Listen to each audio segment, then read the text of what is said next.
difícil. Nossa, Lídia, sinto muito, muito mesmo. Na semana passada, nossa, sinto muito mesmo. Que Deus conforte vocês, a família toda, e receba sua mãe da melhor forma possível, né? Aqui tá como a Lídia. Ah, tá bom, Cindy. Desculpa. Deixa eu entrar aqui e ver se na semana passada a gente teve algum trabalho.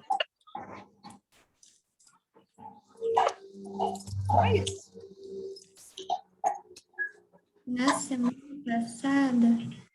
Bom, só para recapitular esse aviso para vocês sobre os trabalhos, deixa eu até abrir aqui minha tela, que às vezes tem alguma dúvida ainda, então só para a gente fechar, porque nossa semana de provas está chegando, né? E aí vocês ficam mais cientes aí das nossas atividades avaliativas. As provas começam semana que vem, então? Na outra, começam na semana do dia 5 de abril. Então, a gente tem essa aula e mais uma antes da prova só. Então, deixa eu compartilhar aqui com vocês. A gente falou até dessas avaliações, essas atividades na semana passada. Então, aqui é um resuminho do que a gente tem de atividade. A gente tem pós-aula na semana 3, 4, 6, 7 e 8, que é a aula de hoje. Tem pós-aula lá de questionários para vocês marcarem X, são 3 questões. O relatório da aula prática de umidade e cinzas, eu já recebi algumas atividades, principalmente dos alunos que tinham a data, né, pela questão de não estarem presentes na aula prática. E aí, gente, eu corrigi já os relatórios que vocês me enviaram, e tem alguns que eu não entendi algumas coisas, tá? Eu vou, para a gente ser justa com todo mundo, como o pessoal que fez a aula prática presencial vai poder enviar essa atividade até a semana de provas, então eu vou passar para vocês de novo esse relatório com as correções. Eu fiz as correções na forma de comentários no Word, tá? Então vocês conseguem ver quais são minhas correções. Eu fiz algumas perguntas de algumas coisas que eu não entendi. E eu vou mandar para vocês de volta. Aí vocês podem corrigir e me mandar de volta se vocês quiserem, tá? Porque tem algumas coisas que a gente precisa rever mesmo. Então, eu vou mandar para vocês. Se eu não conseguir mandar ainda hoje, eu mando amanhã. Então, quem receber esse trabalho de volta, é nesse sentido, tá? Para vocês fazerem as correções, melhorarem ali o que precisa ser melhorado, me mandar para eu poder fazer a avaliação novamente. Quem fez a aula prática presencial e quiser me mandar o relatório, eu até recebi de um grupo. Eu vou até mandar de volta também, com algumas perguntas, mas está tranquilo. E na semana passada, a gente teve uma aula teórica sobre a determinação de óleos e gorduras em alimentos. E aí eu passei para vocês aquele trabalhinho, deixa eu ver aqui no AVA. Ele está lá na semana 7, Cindy. Lá em pós-aula, eu coloquei uma revisão de literatura sobre óleos e gorduras.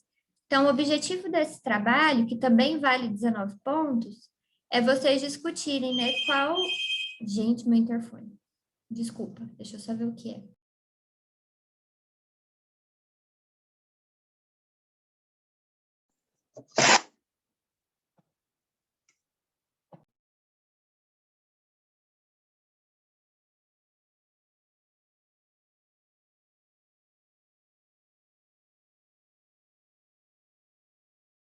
Desculpa, gente. Enfim, previsto.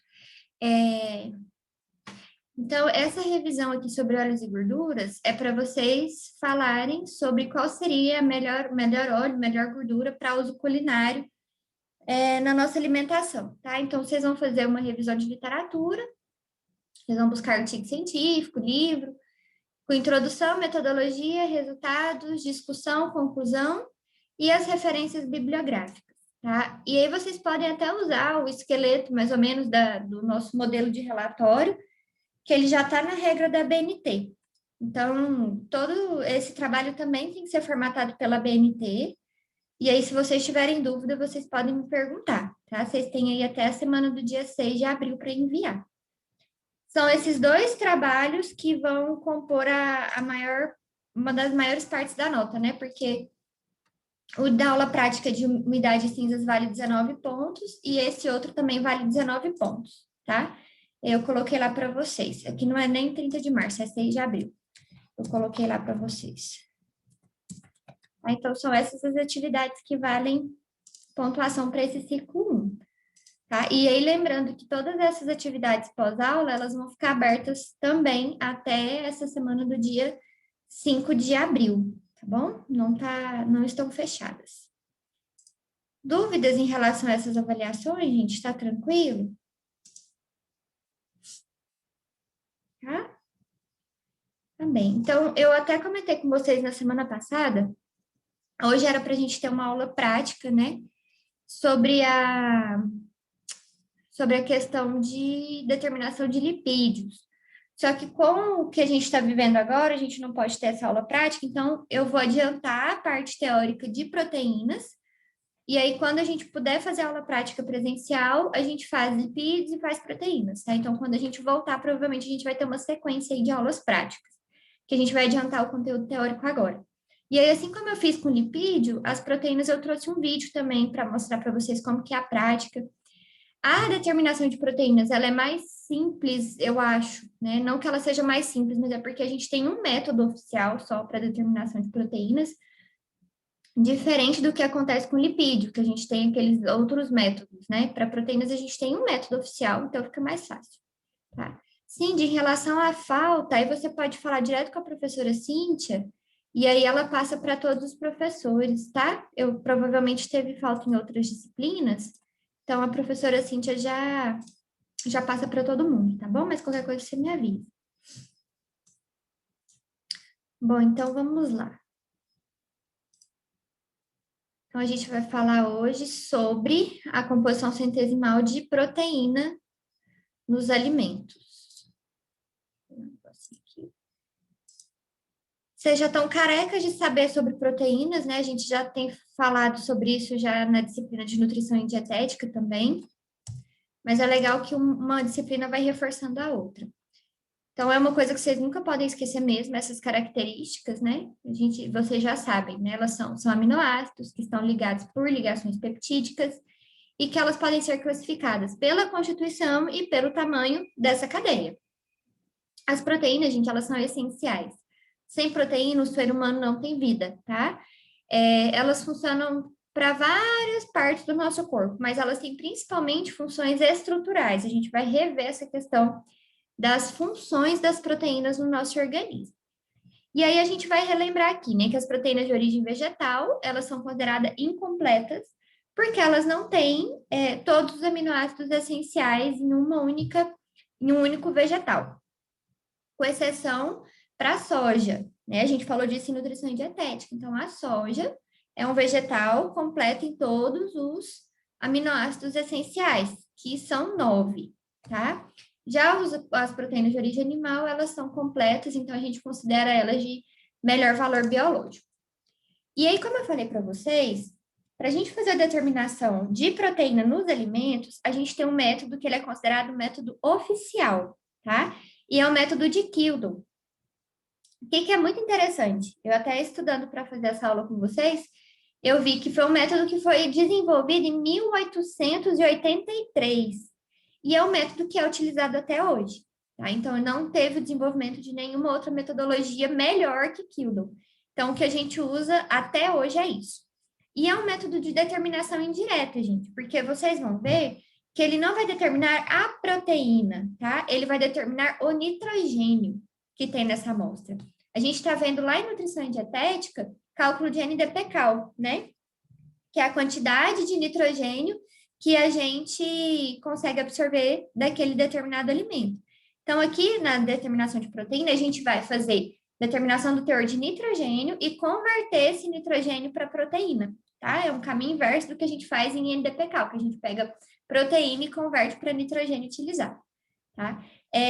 E pela Anvisa, gente, a nossa legislação brasileira, ela obriga que todo alimento tenha no seu rótulo o teor de proteína, tá? Até porque a gente sabe que proteína, ela contribui com a energia do alimento. Então, no rótulo vai constar a energia, né, do alimento, quantas calorias tem, e aí tem que constar também, obrigatoriamente, quanto que esse alimento tem de carboidrato, proteína e lipídio, tá? E aí aqui eu trouxe um desafio para vocês. Uma questão que vocês respondem rapidão. Olha só. A rotulagem nutricional dos alimentos, ela é regulamentada pela Anvisa, que é a Agência Nacional de Vigilância Sanitária. Em atendimento às solicitações da Organização Mundial de Saúde, tornou-se obrigatória a declaração do valor energético e os teores de carboidrato, proteína, gordura total, gordura saturada, gordura trans, fibra alimentar e sódio nos produtos alimentícios embalados para o consumo humano. Você é nutricionista responsável pela rotulagem dos alimentos de um laticínio que produz um iogurte. E esse iogurte foi enviado para análise laboratorial. Ele tem 8 gramas de proteína, 11 gramas de carboidrato e 7 gramas de lipídio. Qual que é o valor energético do iogurte, gente? Vocês fazem isso em 1 minuto. Fazem aí e me falam aqui, por favor. Terminar e me avisa. 139? 139? Mais alguém?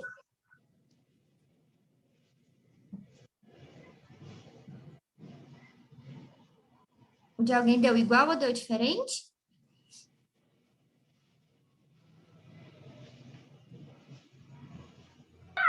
Meu também deu 139.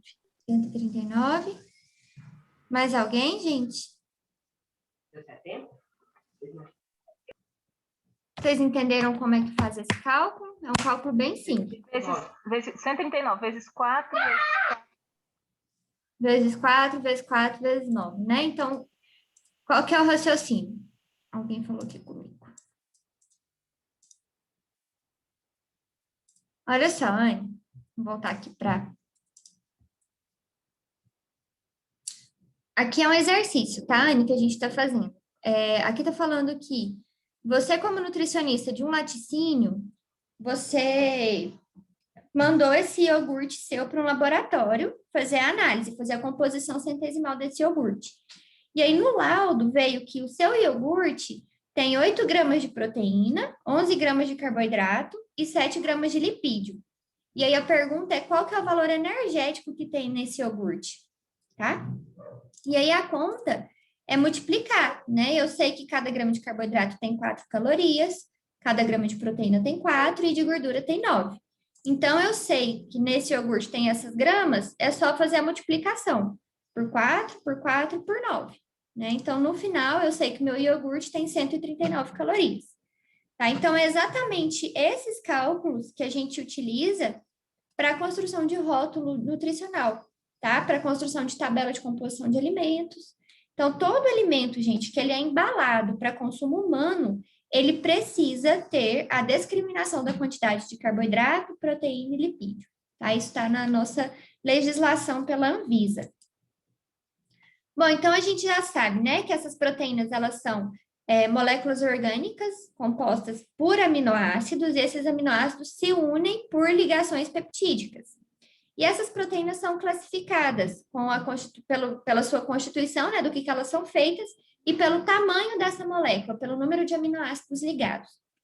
Essas proteínas, gente, todas as proteínas que tem no nosso corpo, elas funcionam para regenerar tecido, tá? Elas são catalisadoras de reações químicas. O que a gente fala de catalisador? A gente já falou isso numa aula passada. Tudo que a gente fala de catalisador é de uma substância que acelera o processo, tá? Que vai fazer com que a coisa funcione mais rápida. Então, a proteína, ela funciona como uma catalisadora nas nossas reações químicas, tá? Do nosso organismo.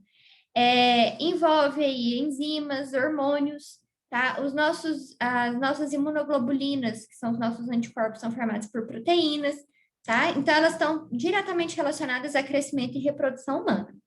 E aí, a questão das proteínas de origem vegetal são consideradas realmente incompletas, porque são pobres em ácidos graxos, ou em aminoácidos essenciais, então é lipídio, e aminoácidos essenciais, tá? Então, pela rotulagem que eu falei para vocês, é obrigatório ter declarado no rótulo do alimento a quantidade de proteína, tá? Quando a gente fala de classificação química dessas proteínas, a gente vai olhar o número e a espécie desses aminoácidos que compõem essa proteína. A gente já viu isso também, acho que uma das primeiras aulas, que as proteínas, elas são formadas por carbono, hidrogênio, oxigênio, nitrogênio e algumas têm enxofre, tá? Mas o composto químico que chamou muita atenção nas proteínas é o nitrogênio, tá? Então, vocês sempre vão lembrar, proteína tem nitrogênio, proteína é formada por nitrogênio. E elas têm, geralmente, gente, a mesma composição. Elas são formadas até 55% por carbono, de 6 a 8% hidrogênio, 20 a 24% oxigênio, 15 a 18% de nitrogênio e 0,2 a 0,3 de enxofre, tá? Enxofre é bem pequena quantidade. Mas olha que interessante, a gente tem mais nitrogênio do que hidrogênio na composição química da proteína.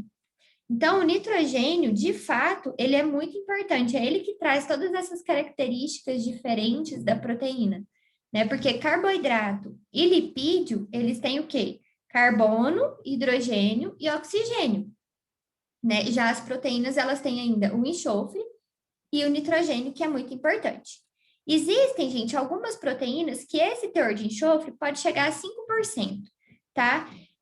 Mas são poucas, não são muitas proteínas que têm essa quantidade de enxofre. E algumas poucas proteínas também têm fósforo, mas também é a menor parte delas, tá? A grande maioria tem essa composição química aqui que eu passei para vocês, de carbono, hidrogênio, oxigênio, nitrogênio e enxofre. E a gente conhecer o teor de nitrogênio que tem numa proteína é o que permite a gente fazer depois a conversão de nitrogênio para proteína, tá? Então, é super interessante isso. Quando a gente fala, então, da classificação química, a gente vai fazer essa classificação para simples, conjugada ou derivada. A gente já viu isso também em alguma aula lá atrás. Então, a proteína simples ou hemoproteínas, que vocês podem encontrar esse sinônimo, elas vão fornecer, gente, aminoácidos por hidrólise. Então, se eu quebro aquela cadeia de proteína, eu vou ter somente aminoácidos, tá? As proteínas conjugadas, elas vão liberar a proteína por a hidrólise dessas proteínas vai liberar o aminoácido mais um grupo prostético, tá? O que é esse grupo prostético, gente? Vai depender de acordo com o que essa proteína está ligada. Se é com lipídio, se é com cromo, se é com glicose, se é com fósforo, tá? Então, esse grupo que se liga nessa proteína, nesse aminoácido, é o que a gente chama de grupo prostético. É um nome feio, né? Mas é essa junção que acontece entre um aminoácido e um outro derivado ali que vai fazer essa junção, que pode ser aí formando, então, né? Uma cromoproteína, lipoproteína, nucleoproteína, glicoproteína, fosfoproteína e metaloproteína. Então, são algumas classificações das proteínas conjugadas. Já as proteínas derivadas, elas não são encontradas na natureza, tá, gente? Elas acontecem pela quebra de proteínas simples ou conjugadas. Então, por exemplo, eu tenho uma proteína conjugada, eu tenho uma lipoproteína. Essa lipoproteína que eu tenho, quando ela sofre hidrólise, que é a quebra, ela vai soltar para mim alguns aminoácidos e o lipídio, né? Como se fosse tá junto ali, vai soltar. Esses aminoácidos que se soltam dessa proteína conjugada, ela vai me derivar aqui uma proteína que a gente chama de derivada, tá? Ela é derivada de uma conjugada. A gente não encontra proteína derivada na natureza, nos alimentos, tá? As proteínas derivadas a gente só vai encontrar no organismo mesmo depois do processo de digestão que começa essa hidrólise, tá bom? Então, elas têm também algumas funções no nosso organismo. Então, depois que a gente ingere determinada proteína, simples ou conjugada, e ela sofre hidrólise, tá? Aí a gente vai ter, então, as proteínas derivadas, tá? Então, essas daqui são as classificações de proteínas de acordo com a sua estrutura química, tá? E a gente já viu em relação com a estrutura, né? Que também não é novidade para vocês. A gente tem a estrutura primária, que é uma sequência de aminoácidos, né? São estruturas bem lineares, uma linhazinha. A gente tem a estrutura secundária, que ela vai fazendo aqui uma hélice, né? E pode ser uma alfa-hélice ou uma beta-folha, ou a hélice alfa ou folha beta, vai ser em forma de hélice. Já a terciária, ela começa a ter aqui um enovelamento, né? Ela vai ter uma estrutura tridimensional, porque eu começo a ter um enovelamento dessas cadeias de aminoácidos. Já a quaternária é quando eu tenho várias terciárias enoveladas, formando, então, uma estrutura quaternária. Tá? Então, de acordo com a estrutura, a gente tem essas classificações também. E aí, quando a gente fala dessas proteínas para a nossa saúde, a gente precisa entender, gente, que elas são essenciais a todas as nossas células, tá? A gente precisa dessas proteínas. E aí, as principais funções delas na nossa saúde tá aqui, que são as funções estrutural ou plástica, a função hormonal, a função de defesa, gente, entra aqui a questão da produção de anticorpos, tá? Imunoglobulinas, IgA, IgG, IgM, IgE, tudo é formado por proteína, tá? A função energética, né, porque a proteína fornece caloria. A função enzimática, as nossas enzimas, elas são feitas de proteína, tá? E elas são condutoras de gases. Então, por exemplo, a gente precisa de proteína para poder expelir gás carbônico, tá? A gente precisa de proteína para formar hemoglobina, que transporta oxigênio. A gente precisa de proteína para tudo na nossa vida. Assim, extremamente essencial. E a gente sabe que a deficiência de proteína, ela vai causar desnutrição, né? A gente até viu um dia marasmo, kwashiorkor, mas quando a gente tem proteína no nível certo no nosso organismo, o que que acontece? Talvez vocês não saibam ainda, mas os alimentos que têm muita proteína, gente, aumenta a saciedade, mais do que carboidrato ou gordura. Então, ela é uma aliada na perda de peso, tá? A ingestão de calorias, quando está controlada como ingestão de proteína um pouco mais alta, é uma estratégia efetiva e prática de perda de peso. O que que isso significa? Que se eu estou prescrevendo para o meu paciente uma dieta para perda de peso hipocalórica, não necessariamente eu vou fazer para ele uma dieta hipoproteica, tá? Eu não vou necessariamente diminuir a quantidade de proteína daquela dieta. A gente precisa entender que a proteína, ela está relacionada com a perda de peso porque ela aumenta a saciedade, tá? Só que a gente precisa lembrar de um outro problema em relação ao excesso de proteína, que é a insuficiência renal. Então, essa dose de proteína, a quantidade de proteína que a pessoa vai ingerir, ela precisa ser calculada e respeitada, tá?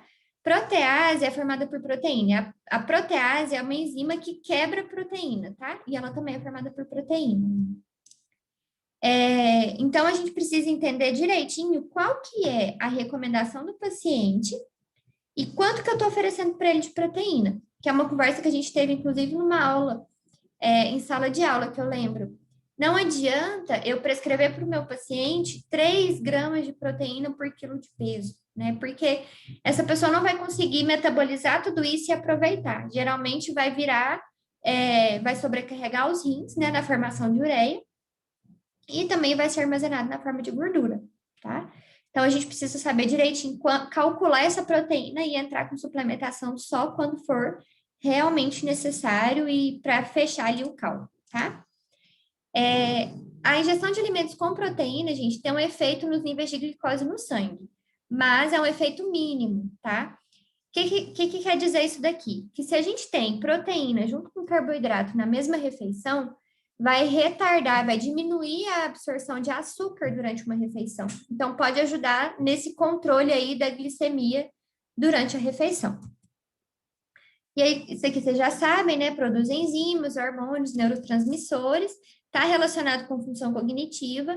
Então, déficit de aprendizagem, isso aqui é muito estudado, principalmente com crianças e idosos, tá? Idosos principalmente com, igual acontece com algumas doenças, que é a desmielinização da bainha de mielina dos neurônios, a gente consegue retardar esse processo com o consumo de proteína, tá? Então, é super importante. E aqui tá falando que a dieta que tem muita proteína proveniente de alimentos integrais pode auxiliar aí nessa questão de fraquezas ósseas, osteoporose, porque aumenta a absorção de cálcio, tá? Então, é uma outra função aí das proteínas. A relação inversa entre a ingestão de proteína e o risco de doença cardíaca existe, tá, gente? Ou seja, quanto mais proteína eu tenho, menor eu vou ter aí de prevalência de doença cardiovascular, de doença cardíaca. Por quê, gente? Dietas de proteína mais altas aparecem entre os remédios naturais para pressão arterial elevada. Cuidado com hipertensão e consumo de proteína. Os estudos mostram que o consumo maior de proteína auxilia aí no controle da hipertensão, tá? Então, é uma relação inversa. A pessoa come mais proteína, tem menos risco de doença cardiovascular, de hipertensão. Só, gente, que a gente precisa lembrar que os alimentos que têm bastante proteína de boa qualidade, são os alimentos de origem animal, e aí a gente pensa na carne, são alimentos que geralmente, pela população brasileira, eles são preparados com muita gordura, com muito sal, né? Muito alimento, muito tempero industrializado. Então, a gente tem que tomar cuidado, porque por mais que a proteína possa ser um fator protetor de doença cardíaca, dependendo da forma que essa proteína é ingerida, aí não vai ter mais esse efeito protetor, ela pode ter um efeito que vai ser o contrário, né? Então, essa relação existe, mas a gente precisa saber qual a melhor forma de oferta e de preparação dessa proteína para essa pessoa, tá? E aí também ajuda a equilibrar o açúcar no sangue, que a gente falou, ajuda a prevenir outras causas relacionadas a doenças cardíacas, obesidade e diabetes. Resumindo, gente, a proteína, o nível adequado de proteína, ele precisa ser atendido por toda a população. Quem quer ganhar peso, quem quer perder peso, quem está com problema cognitivo, na nutrição comportamental, todos os níveis de atendimento de nutrição precisam olhar para a quantidade de proteína, tá? Tanto que, vocês vão ver isso em dietoterapia, quando a gente vai fazer evolução de paciente na nutrição clínica, a gente tem que colocar a quantidade de calorias e de proteína que a gente oferta, tá? E a gente mostra isso em quilocalorias por quilo de peso ou proteína por quilo de peso, tá? Então, a gente fez essa conta um dia. Então, assim, a gente tem a ingestão de proteínas para um adulto saudável, a recomendação é de 0,8 a 1,2 gramas de proteína por quilo de peso, tá? O que que isso significa? Se eu tenho um adulto que pesa, exemplo, né? 70 quilos, eu vou calcular 70 vezes 0,8 e 70 vezes 1,2. Quanto que vai dar aqui, gente?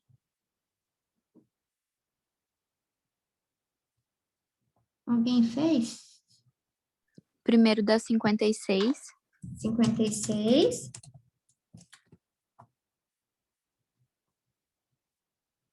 Segundo dá 84. 84. Então, obrigada. Então, o que que significa?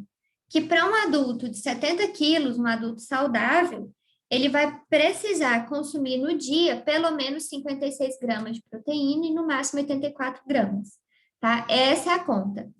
E aí você faz lá o planejamento dietético, calcula e vê que esse adulto, ele só consegue consumir, por exemplo, 40 gramas de proteína por dia, tá? O que que você, como nutricionista, pode fazer? Aqui entra, se você não está conseguindo entregar para ele a proteína no alimento, aí você pode pensar numa suplementação. Mas quanto que você suplementaria aqui? Você vai suplementar de 16 a... De 16 a 40 menos 84, vai dar 36 gramas de proteína por dia.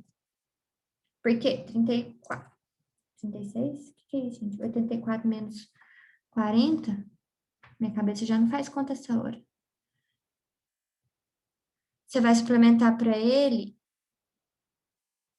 44. Então, você pode suplementar para esse adulto que consegue comer só 40 gramas de proteína por dia, você pode suplementar de 16 a 44 gramas, no máximo, né? Então, tudo é calculado. Então, não adianta eu querer oferecer para uma pessoa mais do que o organismo dela precisa e é capaz de metabolizar, porque a gente vai fazer sobrecarga e trazer outros problemas, tá? Então, é essa continha aqui quando a gente tem um adulto saudável.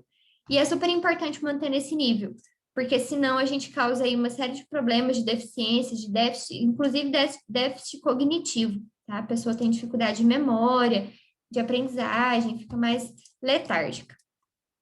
Bom, e aí a gente já sabe que nós temos os alimentos que são boas fontes de proteína, são aqueles alimentos ricos em aminoácidos essenciais, que têm boa digestibilidade e que não têm princípios tóxicos, que é super importante, né? Já as proteínas vegetais, elas são importantes, né? Porque elas também têm proteína para a gente, porém, ela tem uma quantidade de aminoácidos essenciais limitada, tá? Tem baixa digestibilidade e algumas apresentam princípios tóxicos para homens e animais, não podem ser consumidas, tá bom? Então, essa é uma diferença.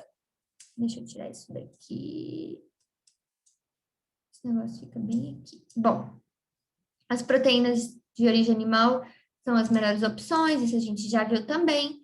E aí a gente tem algumas consideradas excelentes fontes de proteína de origem animal, que são as proteínas da ovoalbumina, que é obtida da clara do ovo, caseína, que é obtida do leite, são duas proteínas excelentes, tá?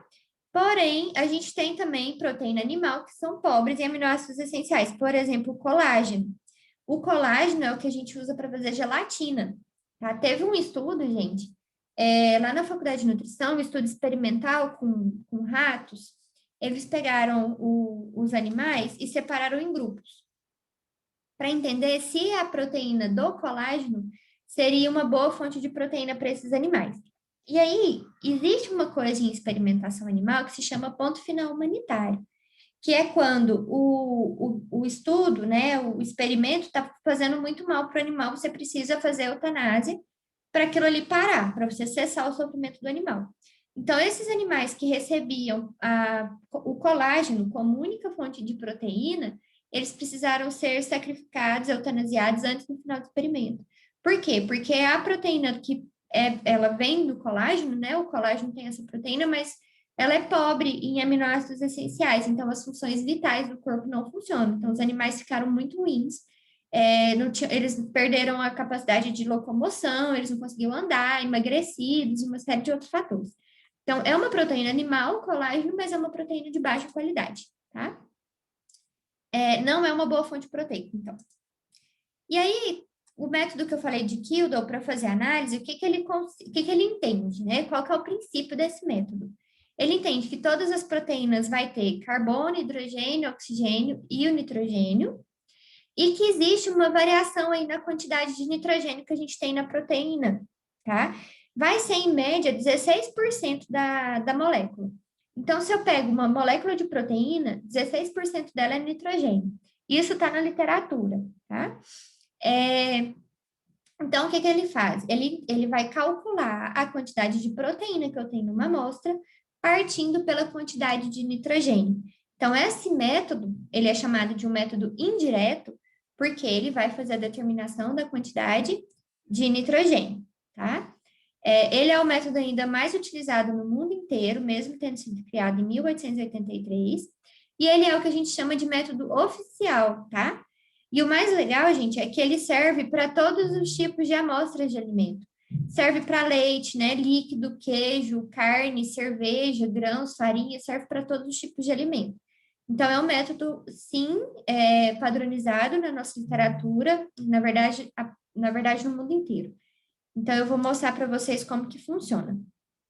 Como ele faz a determinação da quantidade de nitrogênio, e a gente sabe que a molécula de proteína ela tem aproximadamente 16 gramas de nitrogênio, a gente vai determinar, por exemplo, eu tenho, em 100 gramas de proteína, eu tenho 16 gramas de nitrogênio. Em quantos gramas aqui, em 1 grama de nitrogênio, quanto que eu tenho de proteína? Tá? É uma regra de 3. Então, a gente sempre vai ter esse fator de conversão de 6,25. Então, quando a gente faz o método, né, faz toda a análise lá e chega no valor final, o valor final que a gente tem é o valor de nitrogênio. E aí, a gente precisa multiplicar por 6,25 para saber o teor de proteína que tem nesse alimento. Tá? Vocês entenderam esse 6,25, gente? De onde que vem? Entendi. Ficou claro para vocês?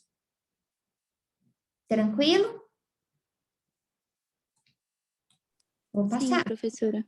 Então, tá bom.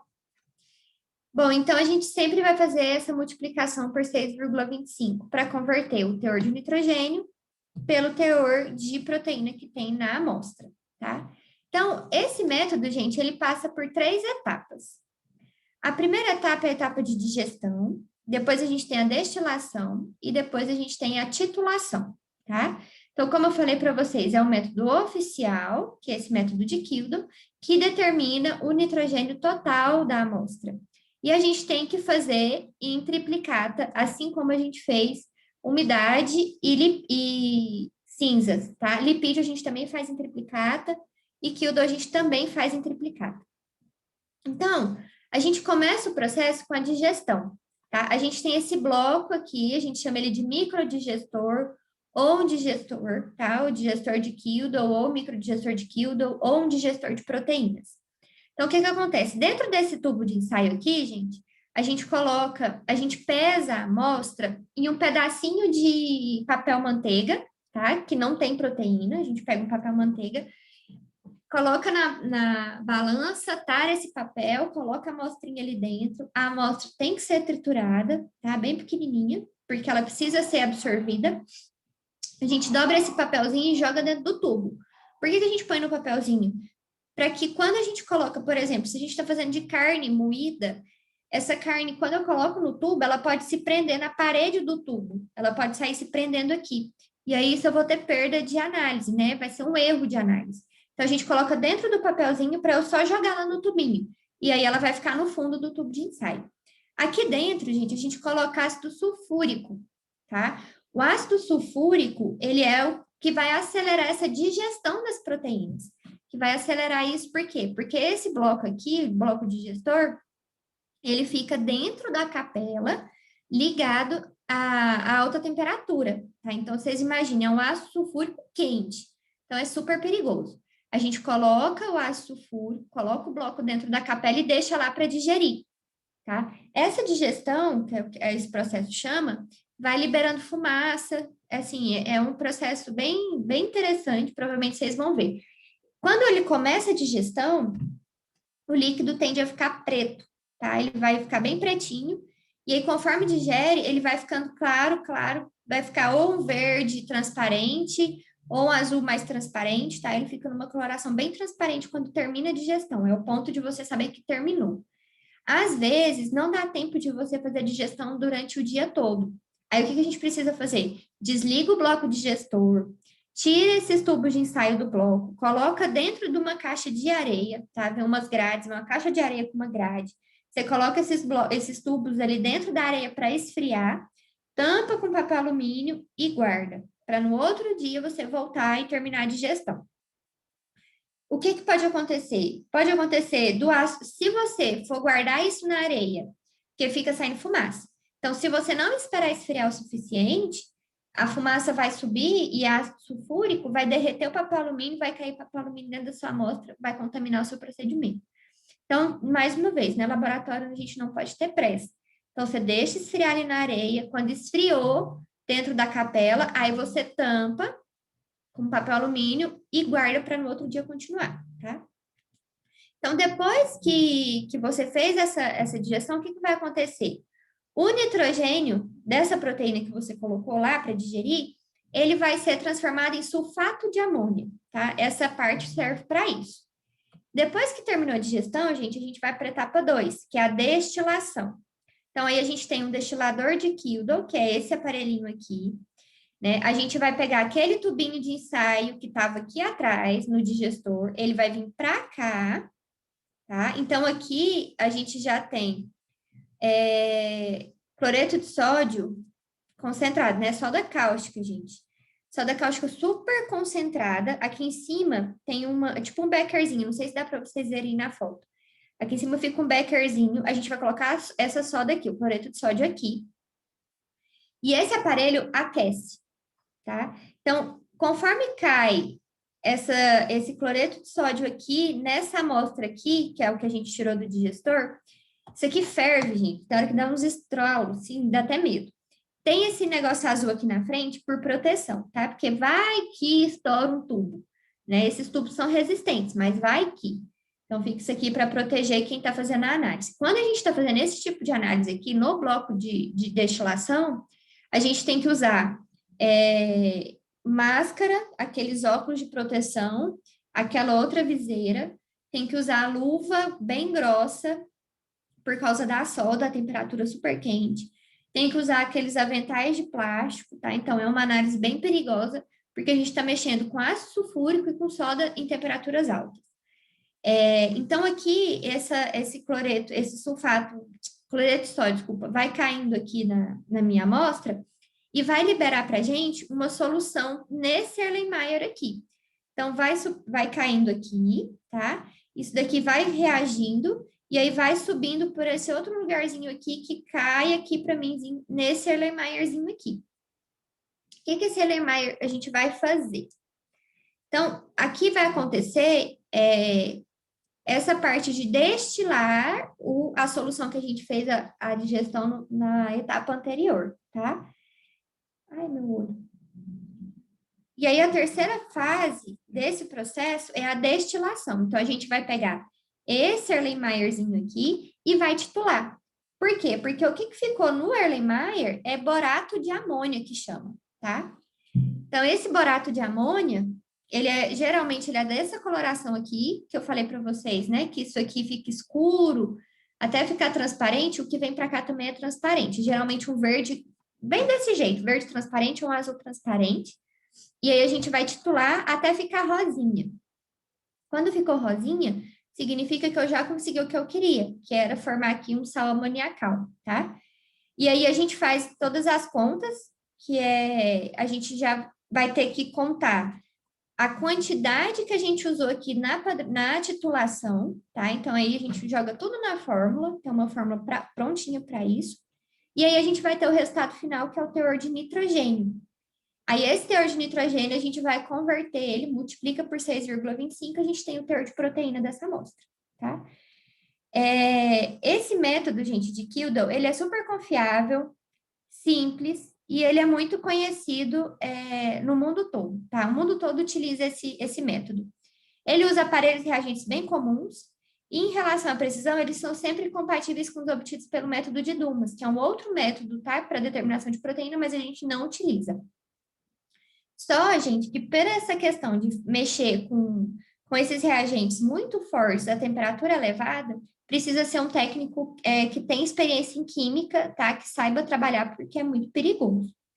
Então, ele tem as vantagens de ser aplicado a todos os tipos de alimento, ele é relativamente simples, baixo custo e ele tem precisão. O que ele tem de desvantagem? Ele vai identificar o nitrogênio orgânico total da amostra, tá? Não só o nitrogênio das proteínas. Mas isso, gente, quando a gente fala de alimento, não vai interferir no nosso resultado, tá? Para a nutrição, tá excelente. Mesmo que determine a quantidade de nitrogênio que tem na amostra, o nitrogênio que não é proteína em uma amostra é um valor muito baixo, que não faz diferença para a nutrição, tá? É uma análise que demora, então, geralmente a gente não consegue fazer em um dia. A gente costuma colocar um dia para fazer a digestão, no outro dia para destilar e titular, tá? A digestão, ela pode ser num dia para a gente fazer o restante no outro. Mas depois que você destilou, é bom fazer a titulação na mesma hora, tá? Geralmente a gente tira o tubo ali da destilação e já faz a titulação, tá? Mas a titulação é bem rapidinho. E aí o uso de reagentes corrosivos, que é de alto risco, tá? Eu queria mostrar para vocês, deixa eu só mostrar, é um vídeo. Vocês estão conseguindo ouvir? É uma pesquisadora que fez essa determinação e eu trouxe para vocês verem. Vocês estão ouvindo? Ó? Sim, mas é pouco, professora. Deixa eu ver se eu consigo aumentar o volume aqui. Vou usar o volume do meu computador. Coisa aqui mais perto. Vamos ver se vai dar. Porque fica mais fácil vocês verem como que funciona. Aqui é a corzinha que fica, que eu falei para vocês. Ele vai mostrar. De proteína pelo método de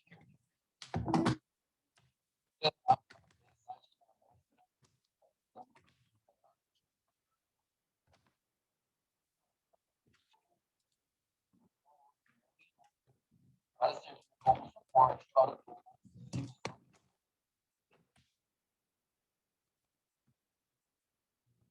Uma caixinha que não tá funcionando.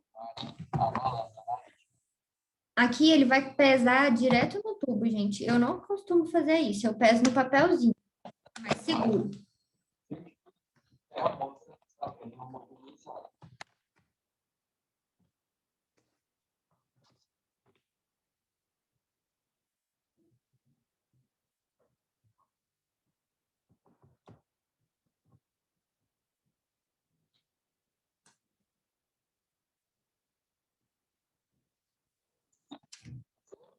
a 0,25 a amostra.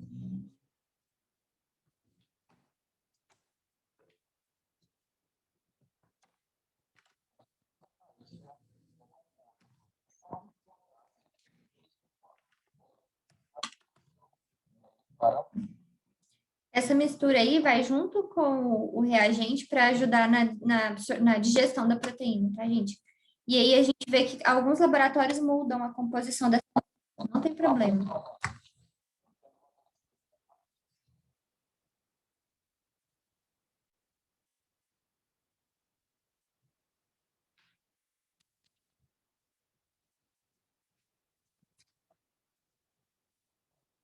a próxima.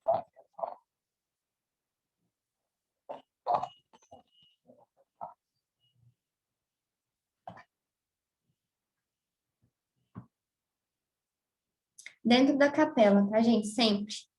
E ele tá sem luva, ele tá super errado. Você pegar na mão dele, tá enrolado.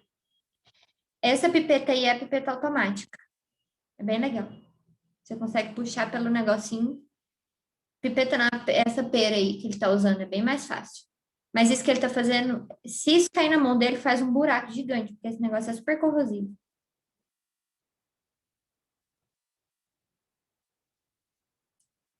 Quando põe na amostra, já dá pra ver que é muda de cor.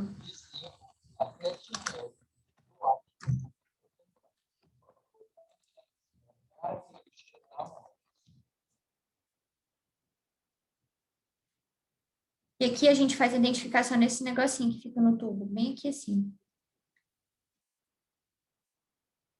Aí esse daí já é o bloco de digestão.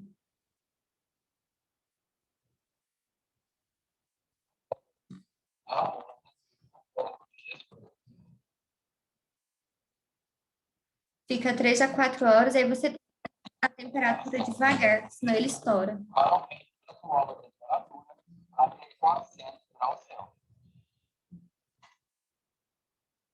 Após 3 a 4 horas Agora ele de colocou a luva. digestão, a amostra apresenta uma tonalidade diferenciada.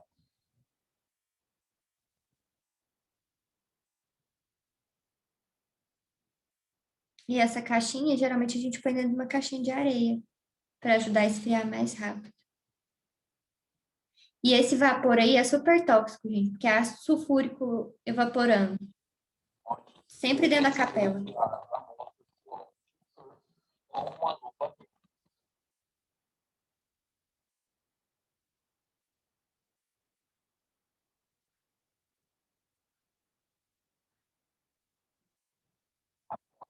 nuclear, vamos agora à etapa de destinação.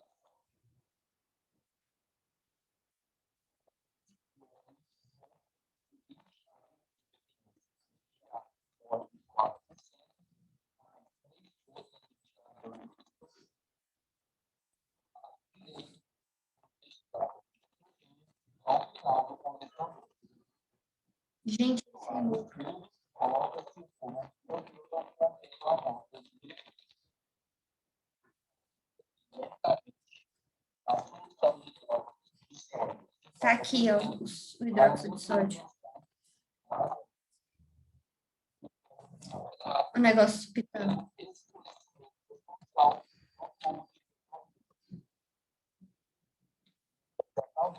Para destilação da amostra.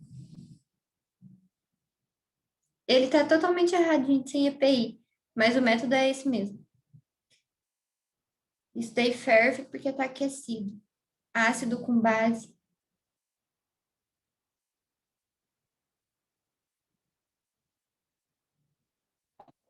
A destilação é equipada com uma solução de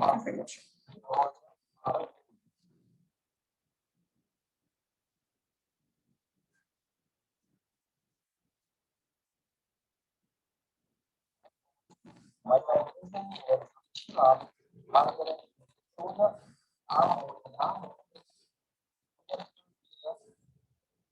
a solução de ácido fólico.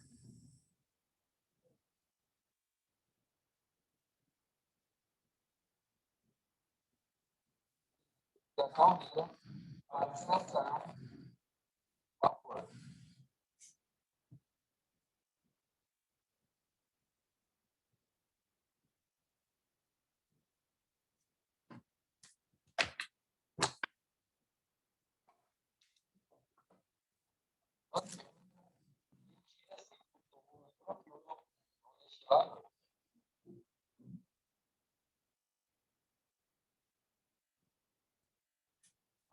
A etapa de articulação com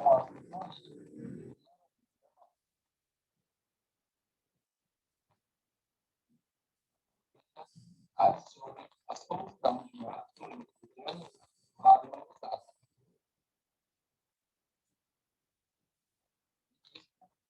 A articulação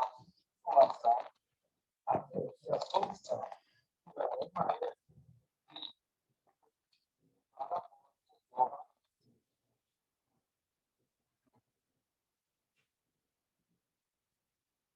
Tem que tomar um cuidado, gente, porque se for mais HCl aí do que deve ir, a gente perde a conta. E nessa agitação aí desse Erlenmeyer na ponta da bureta aqui, pode acontecer de bater e quebrar a vidraria. geral da análise. Nota ambiental dos cálculos para o percentual de cirurgia e o percentual.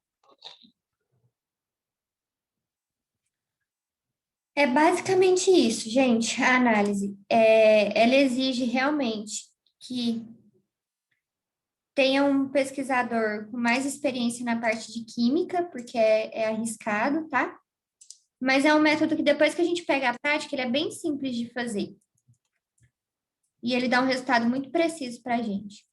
E aí, em relação à rotulagem, a gente já falou um pouquinho no começo da aula, mas só para a gente fechar o assunto, a nossa legislação, gente, permite que a gente tenha um arredondamento de até 20%, que a gente faça arredondamento no rótulo e que a gente tenha uma variabilidade de até 20% na informação nutricional, tá? Permite que a gente tenha, então, esses dados para fazer o rótulo por meio de análises físico-químicas, né? Por meio dessas análises que a gente vê na disciplina, ou também por tabela de composição de alimentos. Então, eu vou vender um escondidinho de carne. E aí eu não tenho condições de fazer determinação de composição centesimal em laboratório. Existem laboratórios que você manda sua amostra, eles fazem essa determinação, tá? Você paga, eles fazem. E existem algumas parcerias com essas universidades para as pessoas poderem usar os laboratórios e fazer. Mas, se não for viável, a nossa legislação permite que as pessoas façam esse rótulo por meio de tabela de composição, né? Então, sabe quanto que tem no escondidinho de mandioca, de leite, de carne, de todos os ingredientes e faz o cálculo por ali, tá? É permitido. Esse método de Kildo, gente, faz a determinação da proteína total, independente da classificação, tá? Ele vai sempre olhar a proteína total do alimento. E nas embalagens, a gente vai ter o teor de proteína por porção do alimento. Então, a gente precisa calcular ali, porque quanto que vai ser a porção e quanto que tem dentro da porção. Porque quando a gente fala em análise de composição centesimal, a gente está falando em 100%, em 100 gramas do alimento. Então, esse cálculo tem que ser feito também.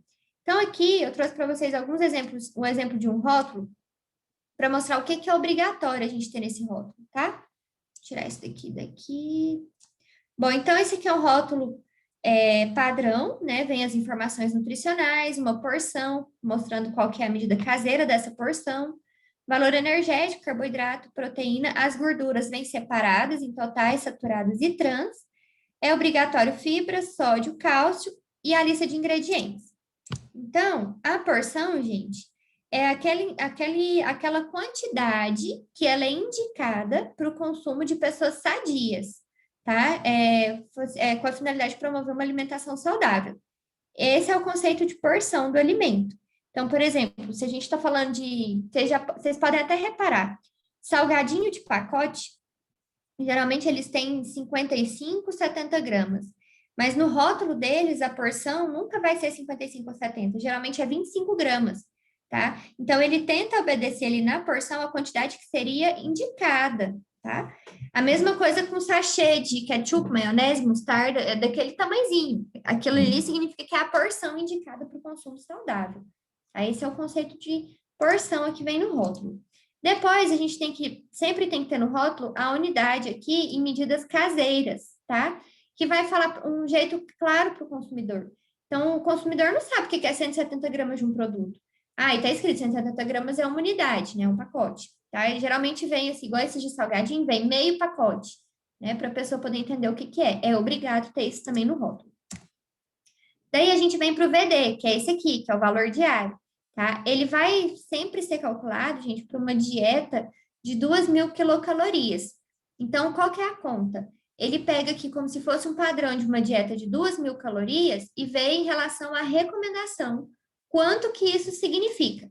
Então, por exemplo, esse alimento aqui desse rótulo tem 107 quilocal, significa 5% de uma dieta de 5 calorias, tá?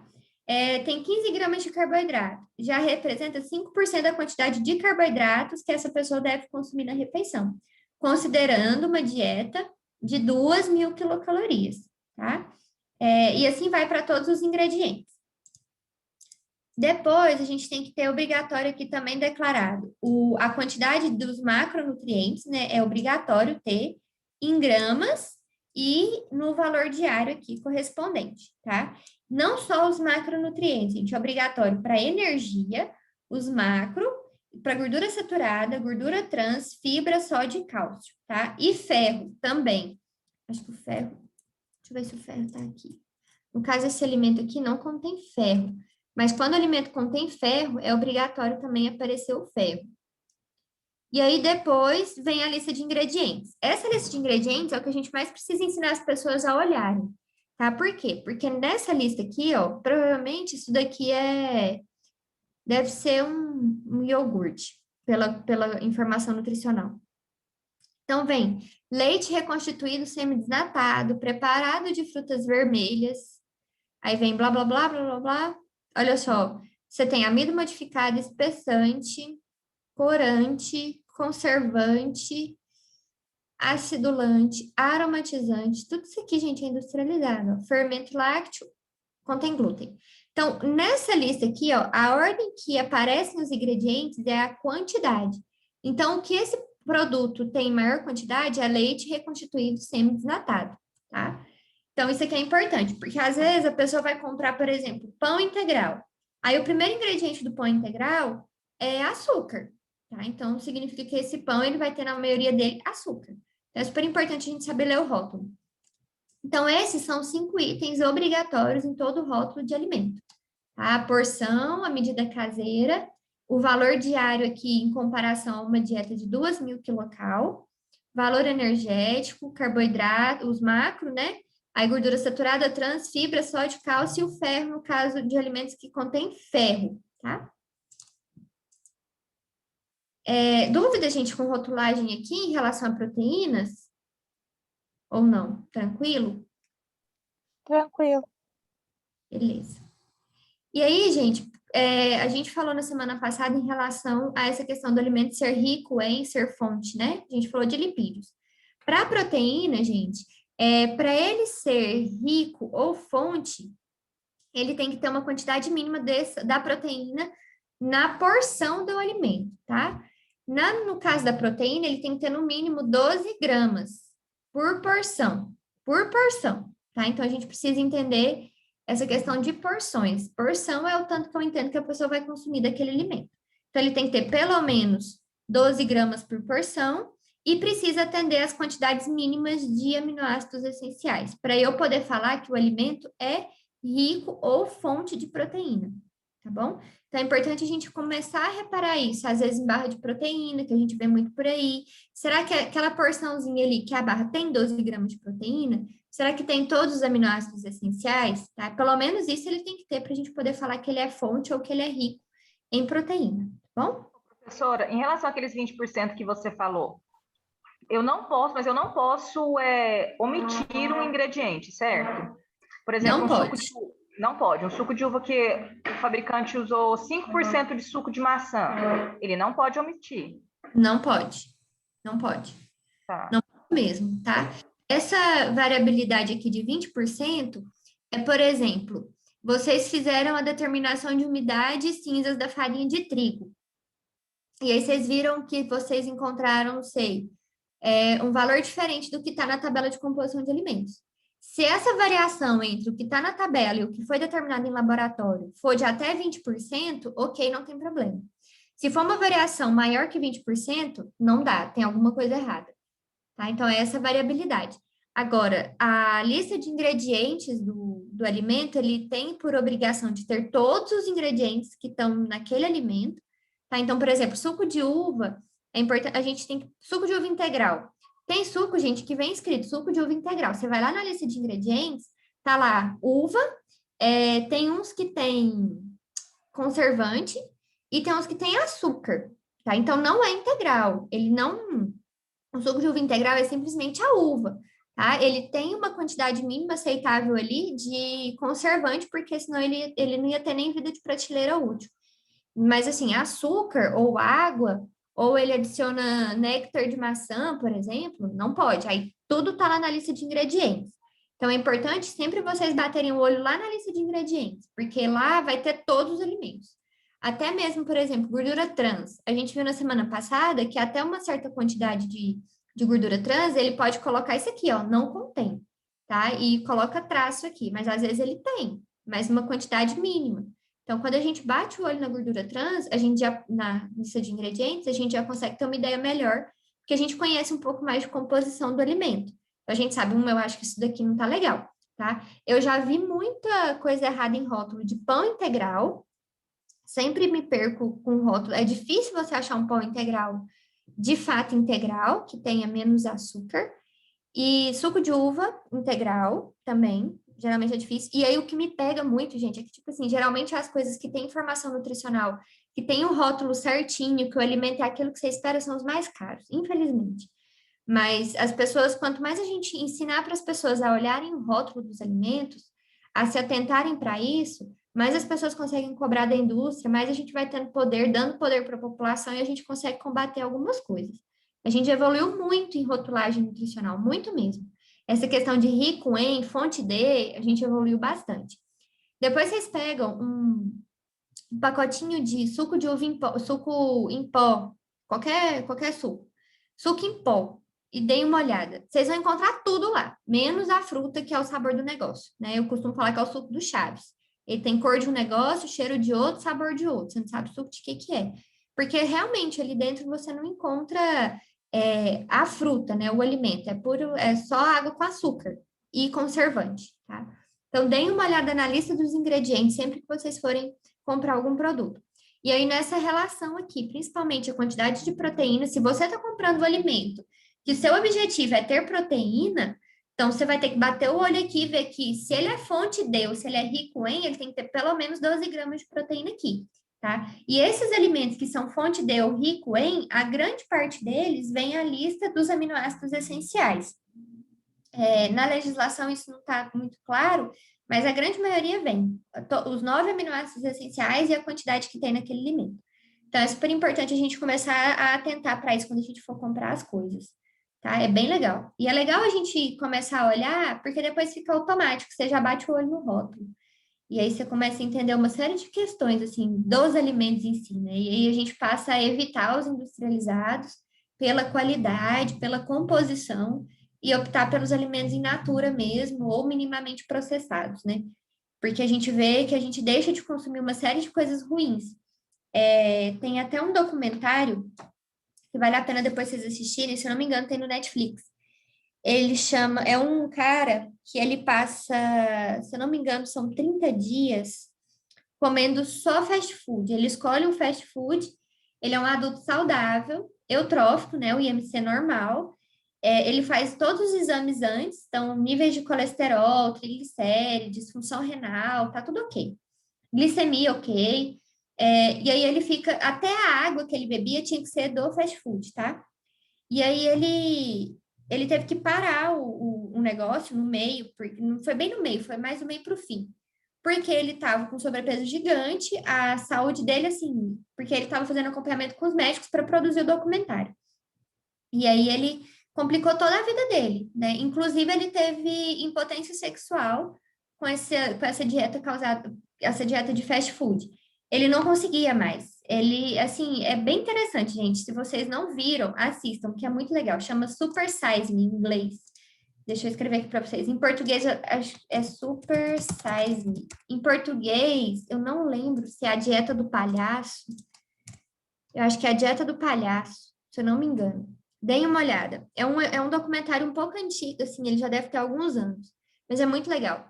E aí ele para o estudo e mostra isso, né? Ele, inclusive, quando ele vai pegar o alimento, vocês já devem ter percebido que em fast food não tem muito tempo, tem poucos anos isso, que a informação nutricional vem em alguns alimentos, né? Tipo, se você pega a batata, você consegue ver ali tem informação nutricional, mas o sanduíche não tem. Você tem que entrar no site para ver informação nutricional, ou lá no próprio estabelecimento eles são obrigados a ter uma tabela com a informação nutricional de todos esses alimentos, né? O refrigerante também geralmente não vem a informação nutricional no copo.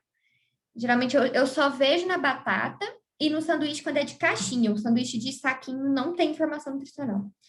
Então, até essa conquista a gente é de briga, né? Nos Estados Unidos mesmo, eles podem vender refrigerante de até 1,5 litro como uma porção individual nessas redes de fast food.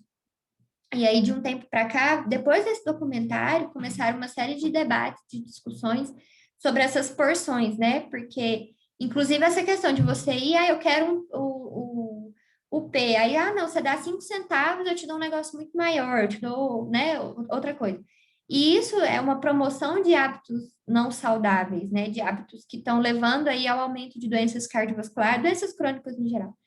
E aqui no Brasil é proibido, não pode ter essas porções, tipo 1,5 litro para refrigerante, não pode.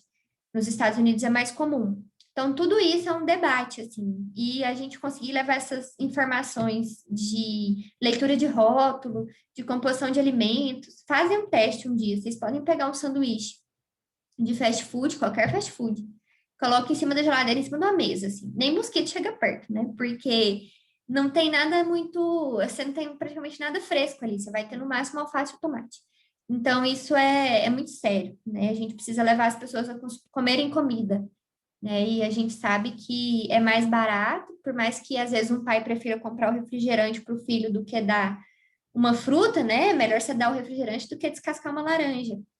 Aí eles acham que é mais barato também. Então, é toda uma cultura que a gente precisa mudar e ensinar isso para as pessoas. Mas é muito gostoso, assim. É uma profissão que é muito gratificante.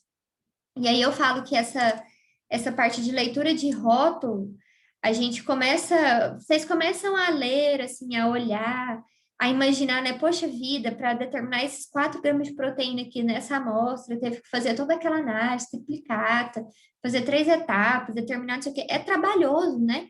E aí a gente começa a dar valor nas informações, porque a gente tem as informações de algum lugar, né? Alguém fez isso pra gente. Então é bem legal. E aí se atentem a essa questão dos ingredientes. E vocês com certeza vão começar a ver muito rótulo por aí que engana, tá? Tanto que, por exemplo, a gente não é proibido no Brasil ter propaganda de fórmula infantil na televisão, né? Então a gente sabe que tem Peptamen, Neocate, Aptamil, um monte de leite, né, de fórmula infantil. Mas não pode ter propaganda, é proibido. Então tudo isso é uma das áreas da nutrição, né? Chama marketing e nutrição. É uma das áreas do marketing e nutrição que ajuda bastante. O marketing está aí para isso também, tá? Gente, de proteínas era isso. Proteínas são a análise, eu acho, né, mais simples. Então, a gente parte aqui da amostra, vai para o bloco digestor, ela fica transparentezinha assim.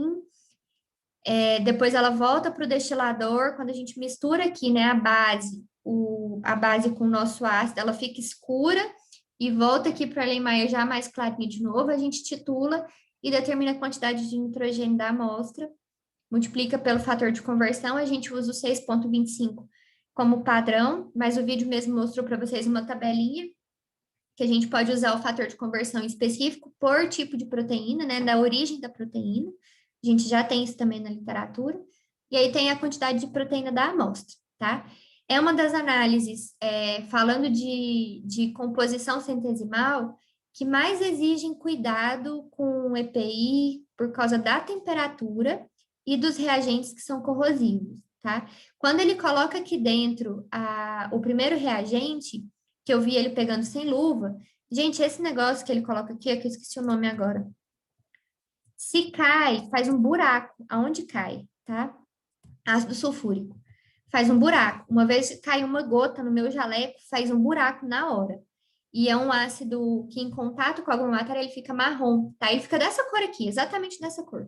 Então, geralmente, a gente usa papel toalha aqui perto para abrir o ácido, colocar para não contaminar. Aonde cai é um buraco, tá? Então, vocês podem reparar que, às vezes, jaleco de quem vive em laboratório de análise de alimentos tem buraco. É de acidente com ácido sulfúrico. E se você deixa cair ácido sulfúrico na pele, mexendo com isso sem luva, é uma dor insuportável e ele vai corroendo tudo, né? Ele queima, aonde cai, queima.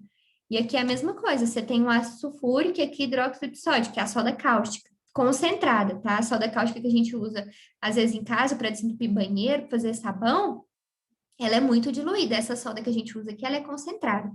E isso é em alta temperatura. Então, aqui dentro, aqui dá para vocês verem, fica a água borbulhando, tá? É uma caldeira. Então, é muito perigoso.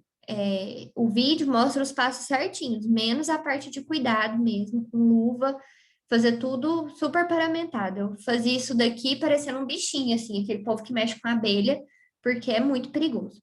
Mas é uma análise muito legal de fazer, uma análise bem, bem tranquila, tá? Ficaram com alguma dúvida, gente?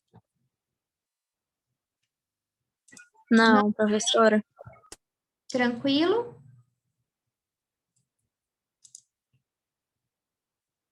Tá bom, deixa eu fazer a chamada de vocês.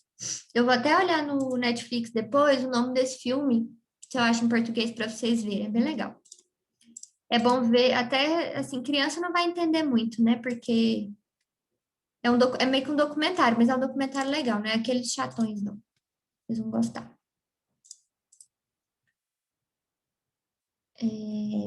Vamos lá.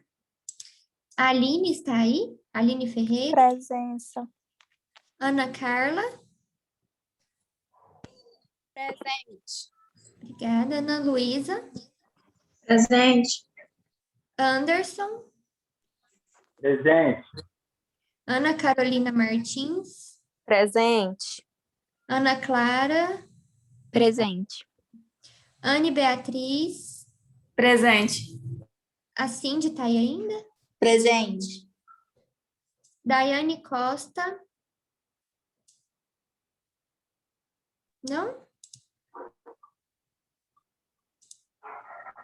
Ela está aqui. Professora, eu estou aqui, estou sem áudio. Tá bom, Marcela, obrigada.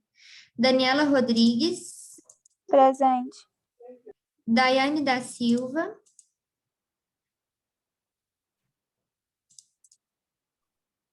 Daiane da Silva Rodrigues, ok. Eulália?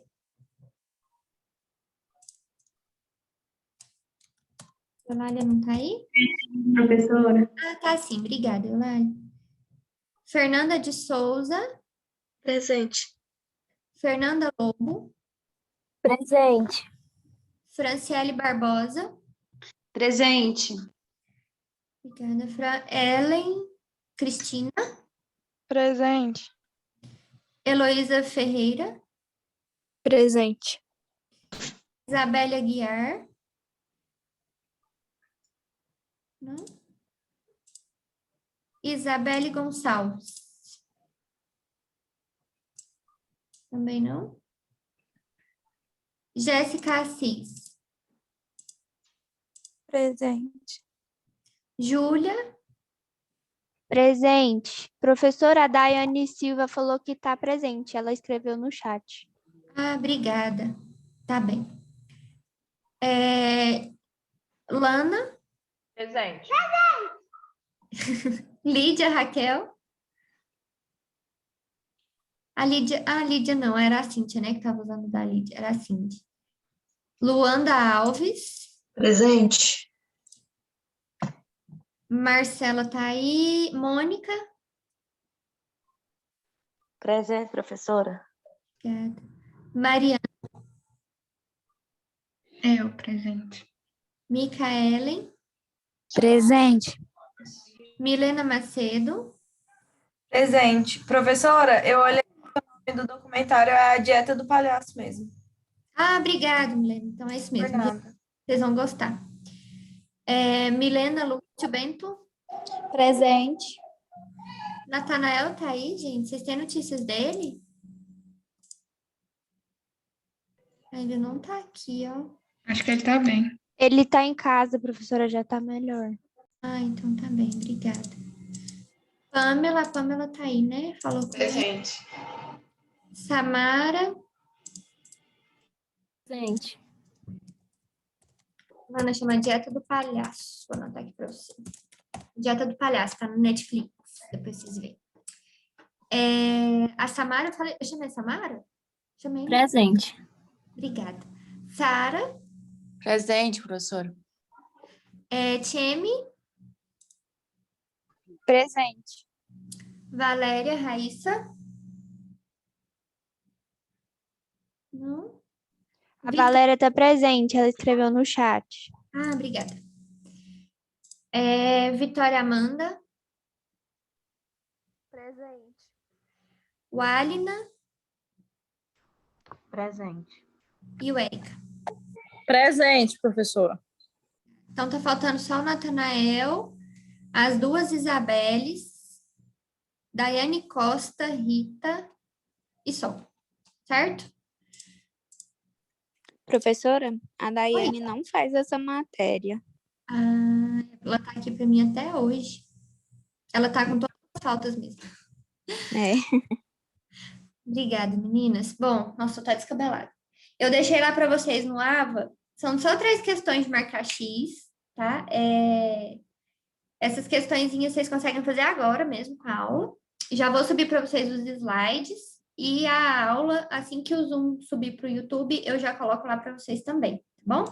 E aí eu tô com dúvida, acho que é da Ana Clara, e tem uma outra colega me mandando mensagem, me perguntando algumas coisas também do plano. Eu já vou olhar agora e respondo para vocês, tá? É porque hoje eu não tive tempo ainda de olhar, mas acabando a aula aqui eu já olho e já respondo para vocês, tá bom?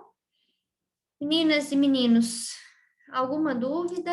Algum ponto? Professora, eu vou pedir um favor, não sei se você consegue. Eu olhei aqui a atividade, né, de hoje, pós-aula, e aí, quando a gente finaliza ela, normalmente apareceria se a gente tinha acertado ou não. E aí, dessa vez, não apareceu, sabe? Ah, tá. Eu vou olhar aqui na configuração. Eu Se consigo. der para arrumar isso pra gente, eu acho que fica mais, Melhor, assim, né? a gente fica mais seguro. Tá. Não, eu vou arrumar aqui agora, Ana Clara. Obrigada por avisar. Obrigada a você. Eu vou editar aqui. Mais alguma coisa, gente? Não? Tá tranquilo? Tá bem.